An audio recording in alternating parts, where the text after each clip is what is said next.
Soyez bénis dans le nom du Seigneur Jésus-Christ. La dernière fois, nous avons introduit un thème assez important. La puissance de l'œuvre de la croix. Et nous continuons aujourd'hui.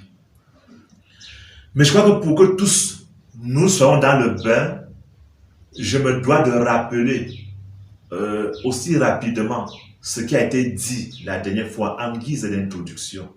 Je crois que la répétition est la mère de l'enseignement, disait quelqu'un. On dit, Dieu a créé l'homme en 3 parties, corps, âme et esprit. Mais avant que le péché n'arrive, dans l'ordre d'importance, l'homme était esprit, âme et corps. Dans l'ordre d'importance. J'allais dire, dans l'ordre d'influence. L'homme est esprit, âme et corps.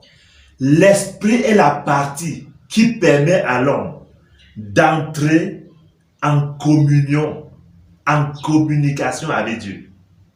L'âme, composée de volonté, intellect, mémoire, émotion, sensation et sentiments, ça permet à l'homme de gérer la vie intérieure, son être intérieur. C'est le lieu d'implémentation, de réalisation de beaucoup de choses. C'est le lieu de conscience, si vous voulez. Et puis il y a le corps, composé de cellules, de tissus, d'organes et d'appareils. Le corps ici était un exécutant, tout simplement. Ainsi donc, dans cet ordre, esprit, âme et corps, l'Esprit de Dieu a envoyé des données, des orientations et des informations à l'esprit de l'homme. C'est ici qu'il a la capacité d'avoir la perception spirituelle. Il les recevait, les implémentait au niveau de son âme. C'est-à-dire, amener ces choses à la réalisation au niveau de son âme et le corps exécuté.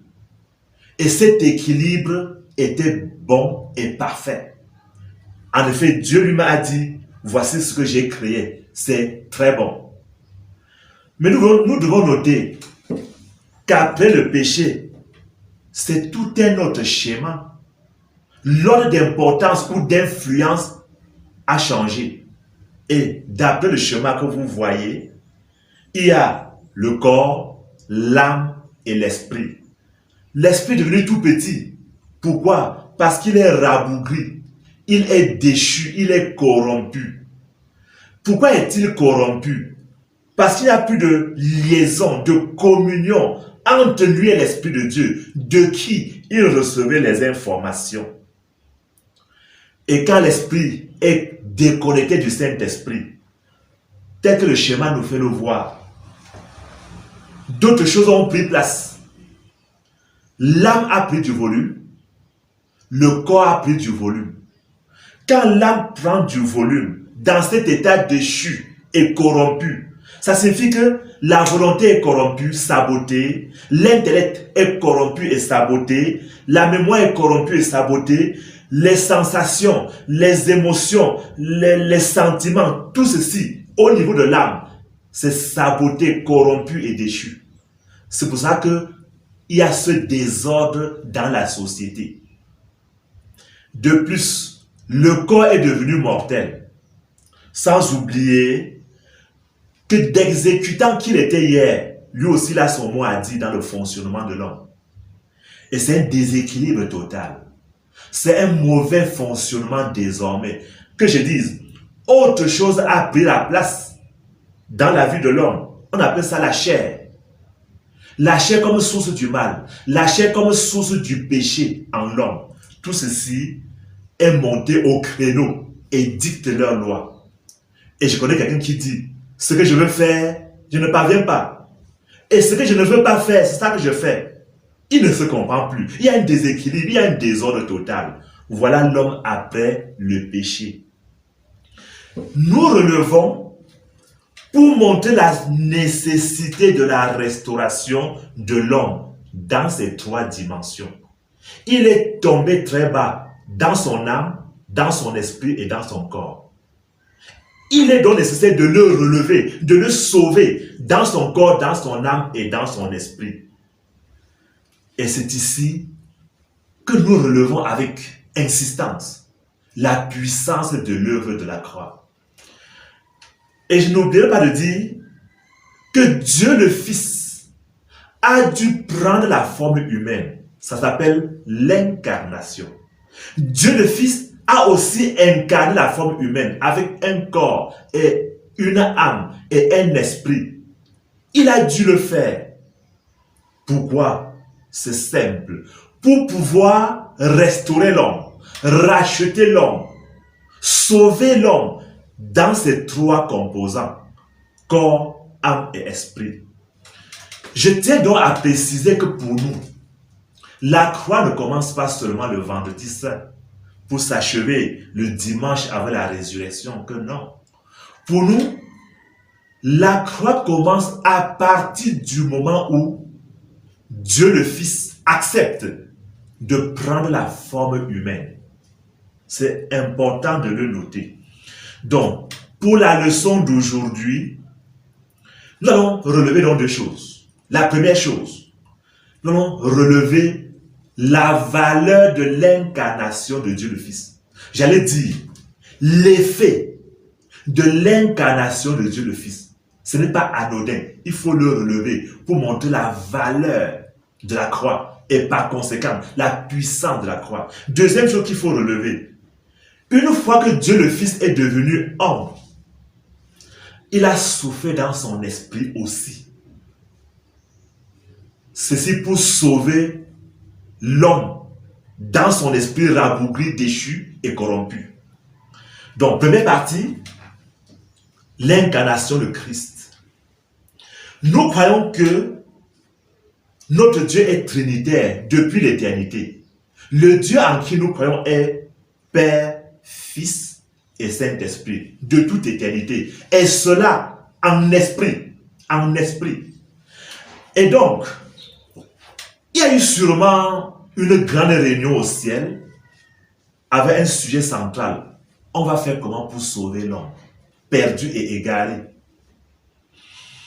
Et Dieu le Fils a dû dire, Père, fais-moi un corps et j'irai le sauver. Ça, c'est l'incarnation. D'ailleurs, Hébreux 10 va dire à partir du verset 4, pendant qu'on avance, Dieu le Fils a dit à Dieu le Père, fais-moi un corps. C'est l'incarnation. La croix commence ce jour-là. Que je vous dise, il est humiliant, honteux, dégradant que le Dieu fort, qui existe de toute éternité, qu'il prenne la forme humaine.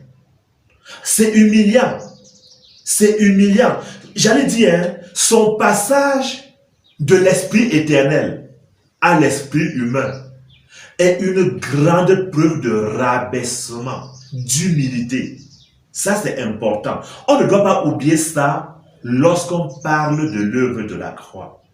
J'insiste pour dire, le passage de Dieu le Fils, de Dieu à l'homme, est une grande preuve de rabaissement. C'est une grande preuve de soumission. On pourrait me parler de l'humiliation. En temps normal, que je vous dise, il n'est pas facile de se rabaisser et de s'humilier. Chaque fois qu'on le fait, cela s'accompagne de honte et de beaucoup de choses. Aucun homme n'accepterait s'humilier et descendre et se rabaisser. Mais pourtant, c'est ce qui est arrivé à Dieu le Fils. Il s'est rabaissé. De Dieu qu'il était, il devient homme. Que je vous dise, c'est inédit, c'est du jamais vu. Et pour bien illustrer cela, je prends juste deux exemples. Imaginez qu'un président de la République devienne, pour des raisons ou une autre, qu'il devienne secrétaire dans une société de la place. On va dire que c'est honteux. Même le seul fait de le dire, c'est pas normal. Si cela arrivait ce sera à la une des journaux. Tout le monde va en parler. Que tel président est devenu secrétaire dans une petite société La Place. Ce sera du jamais vu. Mais mes amis, c'est pourtant ce qui est arrivé à Dieu le Fils, de Dieu qu'il était, il est devenu un simple homme. Deuxième exemple, imaginez qu'un PDG devienne vigile dans une société de La Place. C'est la même chose. Tout le monde va en parler. Ce serait dégradant. Ce serait un scandale, le scandale de tous les temps. Et pourtant donc, Christ a enduré ces mêmes choses pour notre salut. Et beaucoup de passages, la Bible le relève. Ce n'est pas un fait anodin. Si on le relève, c'est que c'est remarquable. Je m'en vais vous lire Hébreux chapitre 2, versets 6 à 7. Or, quelqu'un a rendu quelque part ce témoignage. Qu'est-ce que l'homme? Pour que tu te souviennes de lui. Ou le Fils de l'homme, pour que tu prennes soin de lui. Tu l'as abaissé pour un peu de temps au-dessous des anges. Mes amis, Jésus, une fois dans le monde, s'appelle Fils de l'homme. C'est important. Il s'appelle Fils de l'homme parce qu'il comprend en lui-même qu'il n'est pas dans son état normal, il n'est pas dans son état initial, il s'est rabaissé. Tant et si bien qu'il peut s'appeler Fils de l'homme. Dieu le Fils a subi cette dégradation en prenant une forme humaine. Il va dire, pour s'appuyer sur cette vérité, les renards ont les tanières, les oiseaux du ciel ont leur nid. Mais il va dire, le Fils de l'homme n'a pas où il peut reposer sa tête. Autrement dit, un Dieu grand et fort est devenu trop bas, trop petit. Il est devenu un homme, il est même moins qu'un homme. Tant et si bien qu'il n'a pas où vivre, il n'a pas où reposer sa tête. Contrairement aux renards qui ont leur tanière et aux oiseaux du ciel qui ne valent rien. Eux, ils ont leur nid. Mais Dieu le Fils devient homme par incarnation. Et une fois homme, il n'a pas où reposer sa tête. Ça, c'est une notion importante, la notion de l'incarnation. On doit comprendre que la croix commence en ce moment-là. Et je connais notre texte que je vais vous dire, vous citer. Hébreux chapitre 2. Je vais prendre quelques morceaux choisis du verset 11 à 14 qui dit: Car celui qui sanctifie et ceux qui sont sanctifiés sont tous issus d'un seul. C'est pourquoi il n'a pas honte de les appeler frères. Ainsi donc, puisque les enfants participent à la chair, il y a également participé lui-même. On comprend donc ici que Jésus est devenu homme. Il aurait pu avoir honte. Mais il a accepté. Dans son rabaissement, il a accepté qu'il est homme. Tant et si bien qu'il peut appeler les autres hommes mes frères. Ah, c'est important. Concernant donc ce rabaissement spectaculaire du Fils de Dieu, Paul va marteler sur cette réalité dans sa lettre aux Philippiens. Philippiens chapitre 2, versets 5 à 7. Il dit: Ayez les sentiments qui étaient en Jésus-Christ, lequel, existant en forme de Dieu, n'a point regardé comme une proie à arracher d'être égal avec Dieu, mais s'est humilié lui-même, en prenant une forme de serviteur, en devenant semblable aux hommes, et ayant paru comme un simple homme, il s'est humilié. Autrement dit, Dieu le Fils, en prenant la forme humaine, il s'est dépouillé, il s'est rabaissé. C'est important. La Bible dit que c'est important. C'est le scandale de la croix. C'est la folie de la croix. Et scandale pour les Juifs et folie pour les païens. C'est la Bible qui le relève. Autrement dit, en prenant la forme humaine, Dieu le Fils, devenu aussi homme a un esprit comme toi et moi, comme tous les autres hommes. Et son esprit, comme l'esprit de tous les autres hommes, est sujet à quelques limites.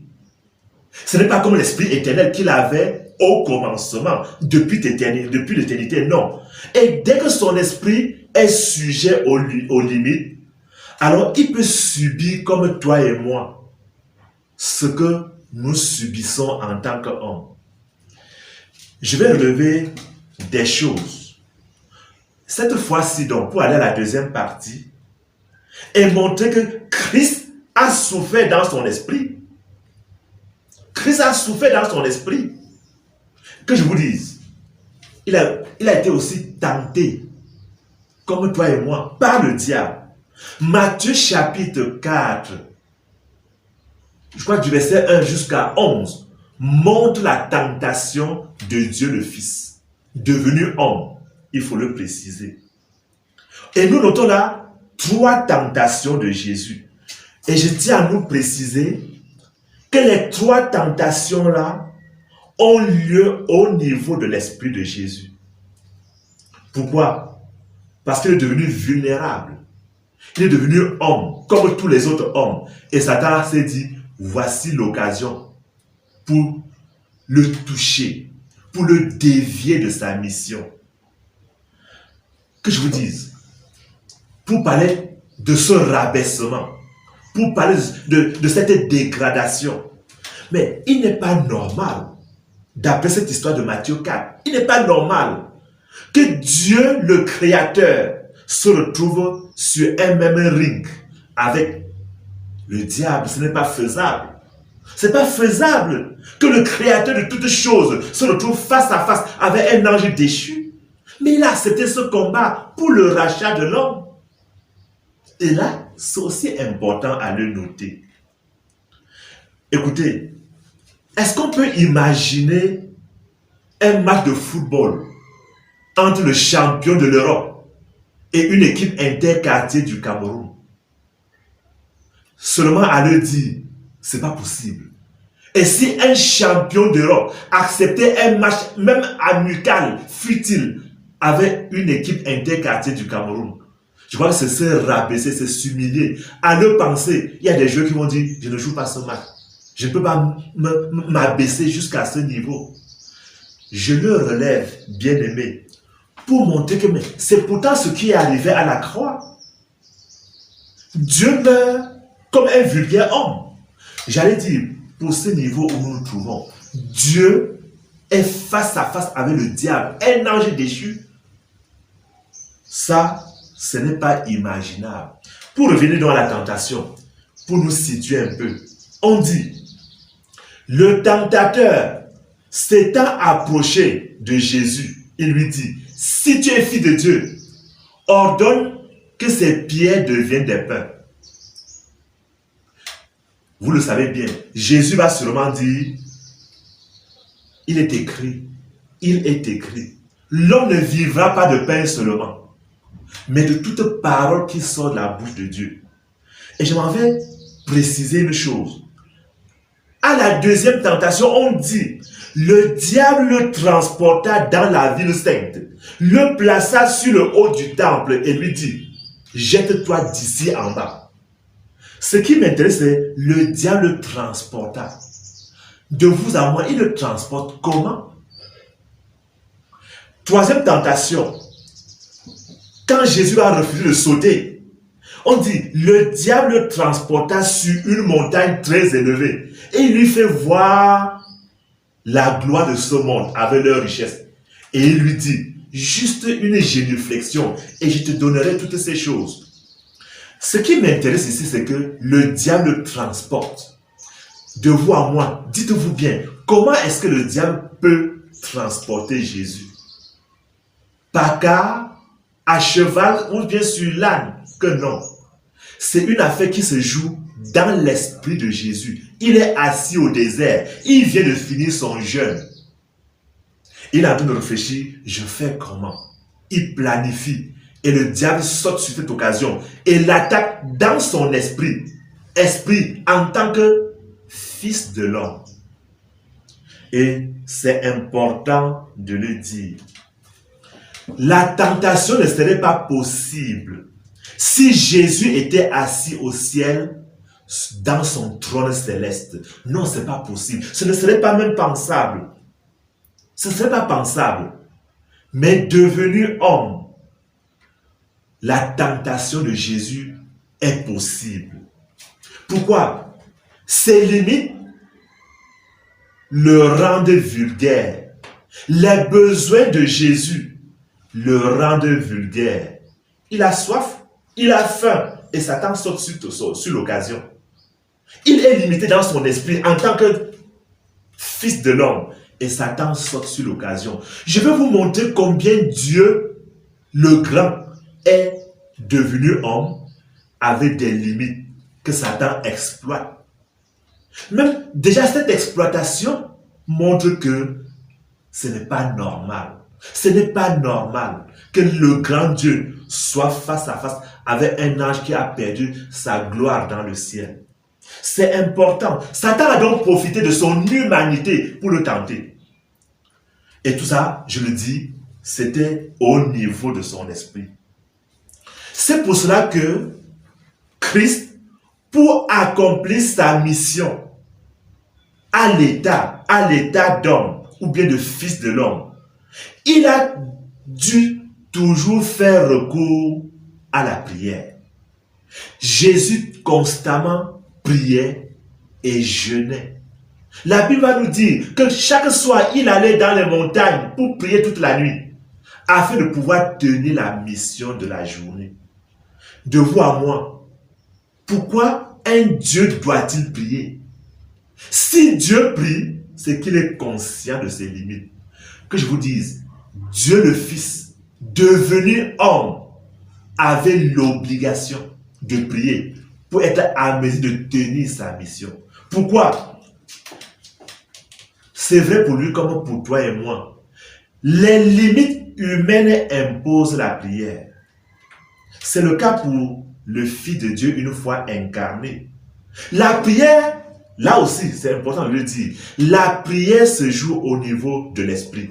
La prière, c'est quoi? C'est un dialogue entre l'esprit de l'homme et l'esprit de Dieu, afin de solliciter le soutien, afin de solliciter l'appui de l'esprit du Dieu Tout-Puissant, auquel cas, il ne peut pas réussir. C'est important, c'est important. C'est ce que Christ a fait pourtant. C'est ce que Christ a fait pourtant.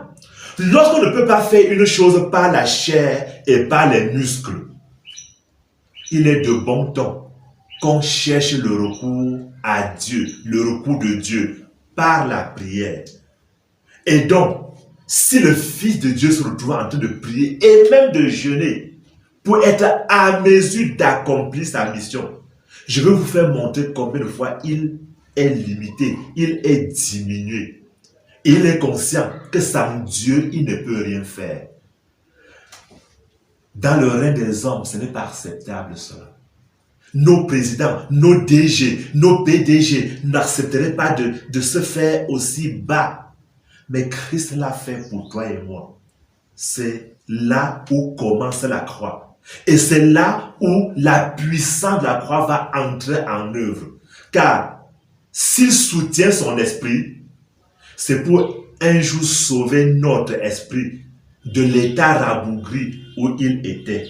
C'est pour ça que Luc le chapitre 1 verset 80 va dire, Jésus grandissait pas seulement en taille, il grandissait aussi en esprit. Il croissait en esprit. Il se développait même aussi au niveau de son esprit. Je vais vous dire, pour aller à la deuxième partie de notre sujet d'aujourd'hui, la puissance de l'œuvre de la croix, Christ a souffert dans son esprit.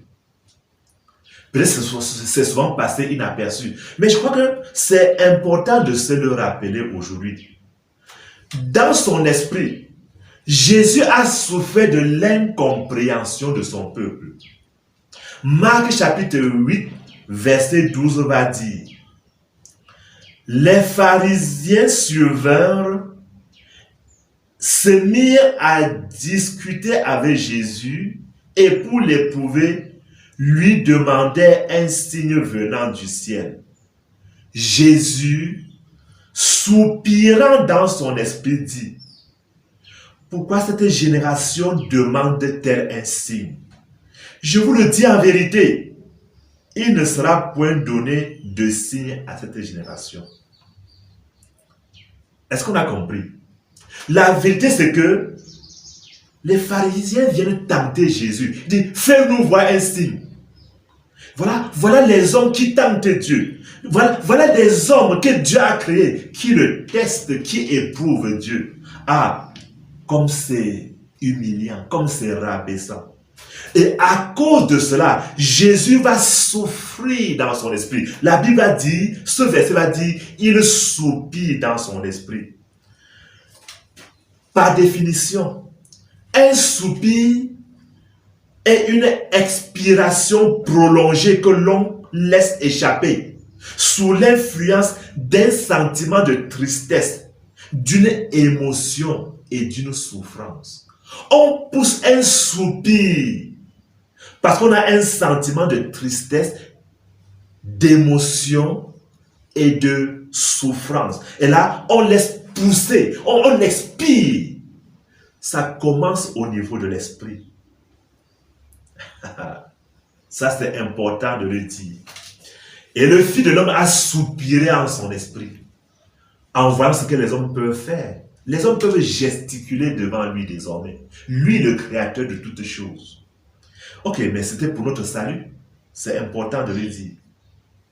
Deuxième chose que je vais prendre, deuxième chose que je vais dire. Jean chapitre 11, verset 33 relève une chose très importante. Je rappelle qu'il est ici question d'un ami cher à Jésus, d'un ami cher à Christ qui s'appelait Lazare. Pendant que Jésus n'était pas là, Lazare est tombé malade et par la suite il est mort. Et on envoie informer Jésus. 4 jours après, il vient et il trouve les Juifs désemparés, sa sœur désemparée, sa sœur Marie désemparée, et c'était les pleurs, c'était les larmes, c'était l'angoisse, c'était tout ça. La parole de Dieu dit, voyant ses amis pleurer, cela l'a touché dans son esprit. Et Jean 11, 33 dit, Jésus la voyant pleurer, elle et tous les Juifs qui étaient venus avec elle frémit en son esprit et fut tout ému. Jésus frémit en son esprit et il est ému. C'est ça qui m'intéresse dans ce verset. Les psychologues définissent les frémissements comme des agitations de l'esprit sur l'effet de quelques sentiments ou bien de quelques passions. Donc lorsqu'on est blessé, lorsqu'on est touché, lorsqu'on est mordu par un événement, on peut frémir au niveau de son esprit. C'est donc l'agitation de l'esprit qui pousse au frémissement. Ça peut se traduire par une espèce de sensation qu'on a à l'instant.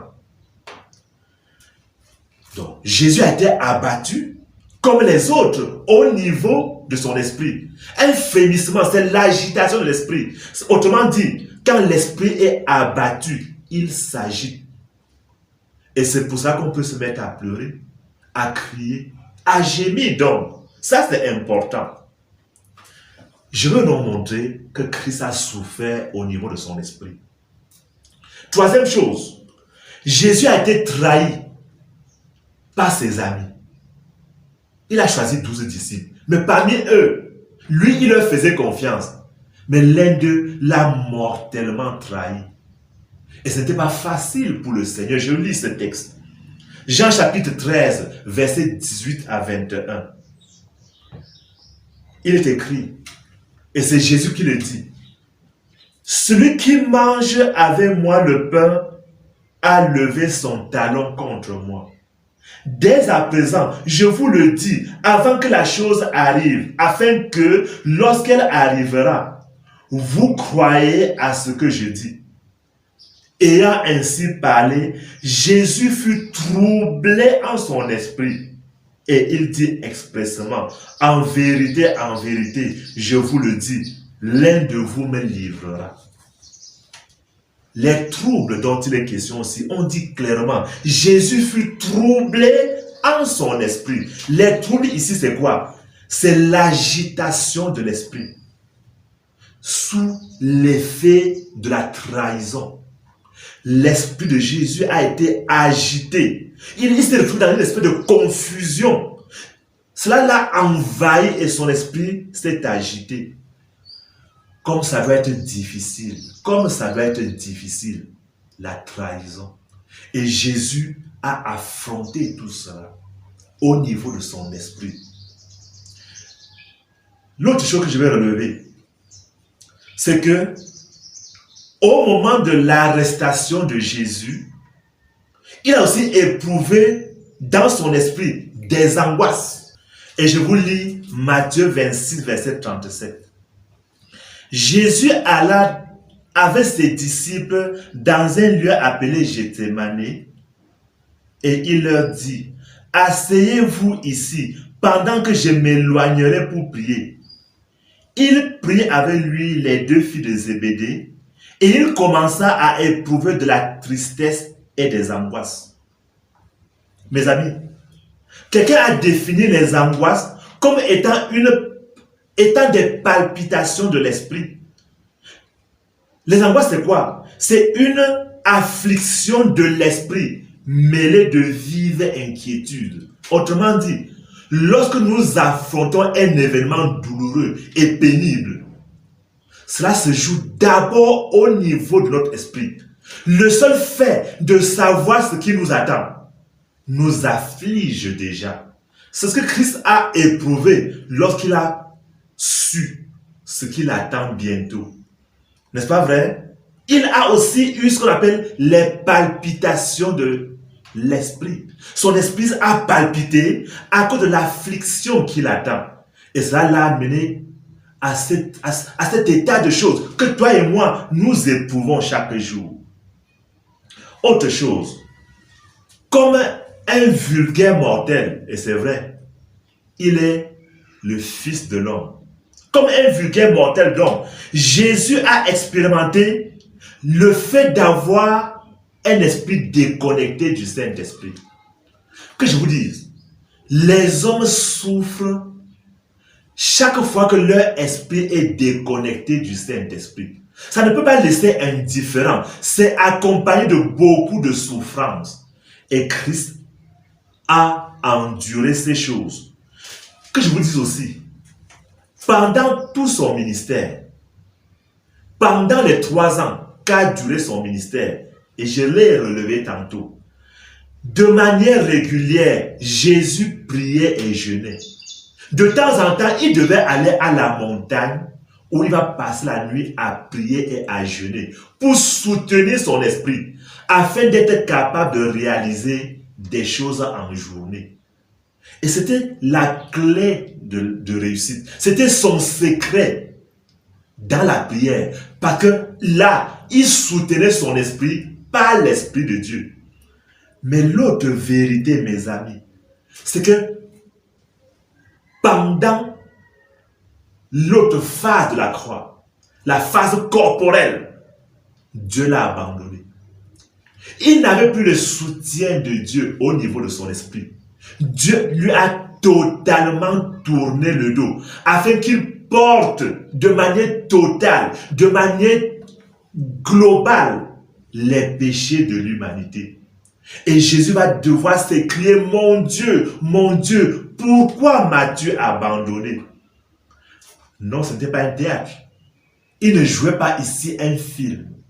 En ce moment-là, de la croix, son esprit a été déconnecté du Saint-Esprit. Et cela s'accompagne au niveau de son esprit de beaucoup de souffrances. Jésus a donc souffert l'abandon, la déconnexion du Saint-Esprit. Et ce n'est pas facile. Il a dit, Seigneur, même toi, tu m'as tourné le dos. Comme pour dire, c'était un cri de détresse. C'était un cri d'angoisse. En ce moment, Dieu le Fils, devenu homme, il est en train de vivre ce que l'humanité vit lorsqu'elle est déconnectée de Dieu. Ah, mes amis, c'est bien de le dire. Mais il y a ici une bonne nouvelle. Luc 23, verset 48 dit, Jésus s'écria d'une voix forte, Père, je remets mon esprit entre tes mains. Et en disant ces choses, il expira.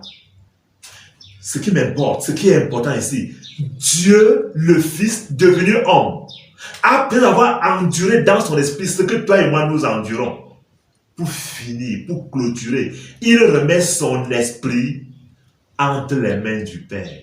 Et la bonne nouvelle, il ne remet pas entre les mains du Père un esprit rabougri, non. Il ne remet pas entre les mains du Père un esprit chétif, non. Il ne remet pas entre les mains du Père un esprit corrompu. Il a si bien gardé son esprit qu'à l'état normal, il le remet entre les mains du Père. Et c'est ici que Jésus a remporté la victoire. Mes amis, quand on parle de la croix, ou bien de la victoire de la croix, cela se remporte d'abord dans l'esprit du Christ. Et il le remet de manière totale et parfaite entre les mains du Père. Donc, la base de la victoire de la croix, c'est la victoire dans son esprit qui le remet à l'état normal au Père. C'est pour ça qu'il y a ce texte, je le dis, car nous n'avons pas un souverain sacrificateur qui ne puisse compatir à nos faiblesses.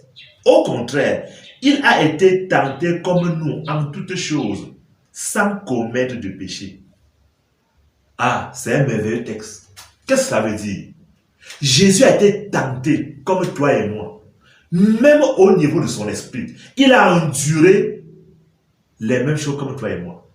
L'angoisse, les palpitations, les inquiétudes, et tout ça, il a frémi à son esprit. Il a enduré ce que toi et moi nous endurons tous les jours, au niveau de notre esprit. Mais il est écrit, il n'a pas failli. Il n'a pas failli. Il n'a pas commis de péché. Raison pour laquelle il a remis entre les mains du Père un esprit normal. Et à partir de là, on peut avoir donc les retombées de la croix au niveau de l'esprit de Christ. C'est à ça que j'arrive pour sortir de cette leçon. Christ a souffert dans son esprit. Pourquoi? Je vais le dire en quelques points. La reconnexion de Dieu par le Saint-Esprit est rendue possible par les souffrances de Christ au niveau de son esprit. Je viens de le mentionner. Jésus remet entre les mains du Père un esprit normal. Et il a ainsi tracé le chemin de notre reconnexion avec Dieu au niveau de notre esprit. Que je vous dise, un homme ne se réconcilie pas avec Dieu dans son âme, non. Un homme ne se réconcilie pas avec Dieu au niveau de sa chair, non. La réconciliation avec Dieu se fait au niveau de l'esprit. Et donc, Jésus ayant réussi au niveau de son esprit, au point de le remettre à l'état normal au Père, alors pour toi et moi, à partir de maintenant, la justification de l'esprit est possible. Cela s'appelle ailleurs la nouvelle naissance. La nouvelle naissance a lieu au niveau de l'esprit. Jésus va dire à Nicodème, ce qui est né de la chair est chair. Ce qui est né de l'esprit est esprit. La nouvelle naissance a lieu au niveau de l'esprit. J'allais dire, sans la victoire de Christ au niveau de son esprit, personne ne parlerait de la nouvelle naissance aujourd'hui. Je crois que c'est la première conséquence, c'est le premier résultat de l'œuvre de la croix. La première chose que Christ a fait, dont les retombées sont en nous, c'est nous reconnecter avec le Père. La possibilité de nous reconnecter avec le Père, c'est la justification de l'esprit. Ça, c'est important. Deuxième résultat de l'œuvre de la croix, au niveau de l'esprit, c'est que la cécité spirituelle où nous nous trouvons, ça peut être enlevé. Le manque de perception spirituelle où les hommes se trouvaient, ça peut être ôté. C'est deuxième résultat fabuleux et fantastique de l'œuvre de la croix au niveau de l'Esprit de Christ. On peut désormais comprendre comme Dieu, voir comme Dieu, percevoir comme Dieu. Ceci, ce n'est pas avec les yeux naturels. La perception spirituelle, ce n'est pas avec les yeux naturels. La perception spirituelle, c'est avec les yeux de l'esprit. C'est avec notre esprit reconnecté au Saint-Esprit. Ah, mes amis, je m'en vais vous lire ce texte merveilleux dans la version Parole vivante. L'homme qui n'a que ses facultés naturelles n'est pas à mesure de percevoir ce qui vient de l'Esprit de Dieu. Il n'accepte pas ses dons et n'admet pas les vérités spirituelles. Elles sont à ses yeux pure folie. Et il est inacceptable. Il est incapable de les comprendre. Pourquoi? Parce que seul l'Esprit de Dieu permet de les discerner. Et c'est à la lumière de cet esprit qu'elle demande à être jugée. Celui qui possède l'esprit, par contre, est capable de comprendre et approfondir. Il sait apprécier les faits et les idées à leur juste valeur et se former un jugement équitable sur tout, tandis qu'il est lui-même indépendant du jugement d'autrui. Waouh! Résultat de la puissance de l'œuvre de la croix. C'est ce que Christ a fait au niveau de son esprit. Pour que toi et moi, nous soyons capables de percevoir les choses de l'Esprit de Dieu, de comprendre les choses de l'Esprit de Dieu. Ce n'est pas charnellement qu'on le fait. L'homme animal ne peut pas le faire. Ah, que Dieu soit béni. Que Dieu soit béni. Christ est venu afin que les aveugles voient. Et la grande cécité n'est pas la cécité des yeux naturels. La pire des cécités, c'est la cécité spirituelle. Mais comme Christ a remis au Père un esprit saint, un esprit normal, toi et moi, nous pouvons, en étant connectés à Dieu par le Saint-Esprit, au niveau de notre esprit, on peut voir clair, comprendre clair. C'est la perception spirituelle. Deuxième retombée de l'œuvre de la croix. Troisième chose que je vais noter, l'œuvre de la croix rend possible notre délivrance des esprits méchants. La vérité est que la possession démoniaque est rendue possible quand l'esprit de l'homme est déconnecté du Saint-Esprit. Avec cette déconnexion, n'importe quoi peut venir se connecter à l'esprit de l'homme, même les esprits méchants, même les esprits impurs. Et ici, tant que l'esprit de l'homme est déconnecté du Saint-Esprit, les esprits méchants vont se jouer de lui. Heureusement, par l'œuvre de la croix, Christ, en remettant un esprit normal au Père, c'est possible que toi et moi, on soit délivrés des esprits méchants. On peut être délivré. C'est pour ça qu'il est écrit, et Jésus va le dire, l'Esprit du Seigneur est sur moi, parce qu'il m'a envoyé pour annoncer la bonne nouvelle aux pauvres, pour guérir ceux qui ont le cœur brisé. Et j'insiste ici, pour proclamer aux captifs, aux prisonniers, la délivrance. Il est question de la captivité des esprits méchants, des esprits maléfiques. C'est possible aujourd'hui par l'œuvre de la croix. Donc ceux qui souffrent de possession, d'obsession et d'oppression, ça c'est au niveau de l'esprit, la délivrance est possible. Car Christ, Dieu le Fils, devenu Fils de l'homme, il a remis entre les mains du Père un esprit normal, pas rabougri comme pour le vulgaire des hommes. Je ne manquerai pas un autre aspect, c'est que les hommes sans l'Esprit de Dieu, ou alors les hommes avec leur esprit déconnecté de l'Esprit de Dieu, ils vont souffrir de plusieurs maladies. Je les appelle des maladies spirituelles. Je veux dire, les maladies de l'esprit. Beaucoup d'hommes aujourd'hui souffrent des maladies de l'esprit. La guérison est possible. C'est la bonne nouvelle que je ne manquerai pas de vous dire, comme retombée de l'œuvre de la croix. Et c'est pour ça que je parle de la puissance de l'œuvre de la croix. Une première maladie, c'est les spasmes. Les spasmes. En temps normal, les spasmes sont des contractions involontaires ou des mouvements convulsifs. S'il y a donc des spasmes au niveau musculaire, la vérité c'est qu'il existe des spasmes au niveau de l'esprit. Et s'il y a spasme au niveau de l'esprit, le concerné tombe dans l'inconscience. On va parler de l'épilepsie, d'où d'autres types d'épilepsie. Je reviens. Il y a les spasmes musculaires et on a les crampes. Mais ici, il existe des spasmes au niveau de l'esprit, des convulsions de l'esprit. Et la personne va tomber dans l'inconscience. Les médecins vont dire que c'est l'épilepsie. C'est vrai. Mais l'autre vérité, c'est que il y a des formes d'épilepsie qui ne sont que le résultat d'un esprit en convulsion. Et là, la bonne nouvelle, c'est que la guérison des épileptiques est possible. Nous avons eu à prier pour des types d'épilepsie que l'hôpital n'a pas guéri. Mais la prière guérit. La prière guérit pourquoi? Parce que le malade, en acceptant Jésus, en devenant enfant de Dieu, en passant par la nouvelle naissance, son esprit est reconnecté au Saint-Esprit. Et la guérison va suivre automatiquement. Il n'y aura plus des convulsions au niveau de son esprit.